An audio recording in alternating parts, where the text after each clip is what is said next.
Has the nature of jobs that have been outsourced or the tasks that have been outsourced changed at all? I think it's definitely changed in the sense that they've been getting more and more confident and comfortable with kind of sending the work to India, and which means they just kind of what that means is they send more and more high level work, right? The other thing is like they'll so there's this new phenomenon, these global capability centers. I don't know if you've been following these GCCs, right? So they've been kind of setting up GCCs in India where you'll have the companies coming and then essentially it's a way for technology transfer to also occur in some way. They say that, okay, we are bringing kind of this technology, we'll bring some of our workers from the US as well. And but we'll hire a lot of the workers here in India and we'll do a lot of high level product development in India in that case, right? So the nature of work has really changed a lot, I think. And I think the big inflection point there was actually Y2K, because with Y2K, they had sent a lot of the low level coding.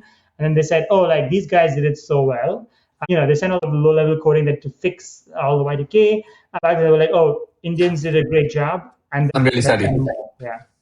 I'm really sorry, Gaurav. If you can maybe talk us to, like, let us know what a Y2K problem and, and how accidentally maybe help India?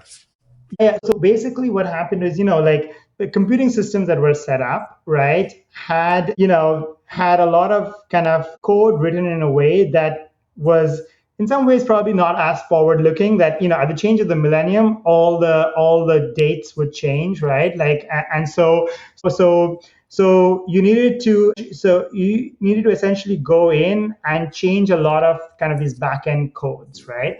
Now, you're not coming up with a new product. You're not coming up with a new type of word processor or game or something like that. You're literally your existing product. I need to change some amount of the backend code because when the millennium hits and all the dates change, then the software is essentially non-functional, is what the fear was, right? So they said, okay, in the US, they said, okay, that's a lot of backend coding that we don't want to deal with. Let's send it to India.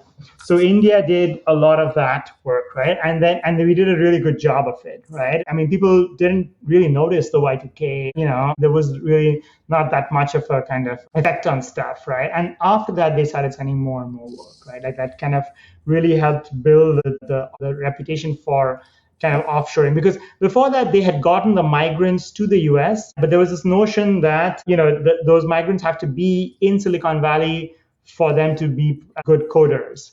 But with the Y2K stuff, they sent stuff to India, and they said, oh wait, we can send more and more work to India, right? So that really helped kind of send kind of more high level stuff as well down the road.